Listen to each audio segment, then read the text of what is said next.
सब्र आने की देर है, फिर मनपसंद शख्स भी दिल से उतर जाता है। सबसे नहीं सिर्फ अल्लाह से कहा करो, इससे कहीं इल्तिजाएं कभी रद्द नहीं होती। सबसे अच्छी तलब अल्लाह की तलब है और सबसे अच्छी याद अल्लाह की याद है। टूटने के बाद जो तुम में हिम्मत आती है ना, दरअसल तुम्हें अल्लाह थाम चुका होता है।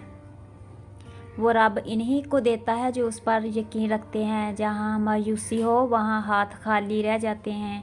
हकीकी तल्लक वो होता है जो वक़्त, हालात, ज़रूरत, मिजाज बदलने के बावजूद भी कायम रहे।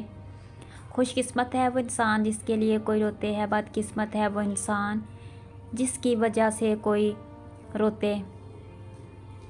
खुशनसीब वो है जो अल्लाह का पसंदीदा है। अल्लाह का पसंदीदा वो है जो अल्लाह को याद रखता है, और जो अल्लाह को याद रखता है वो इसका हक़ भी ज़ाया नहीं करता। जब तल्लक ज़रूरत के हों तो उनकी याद भी ज़रूरत के वक़्त ही आती है।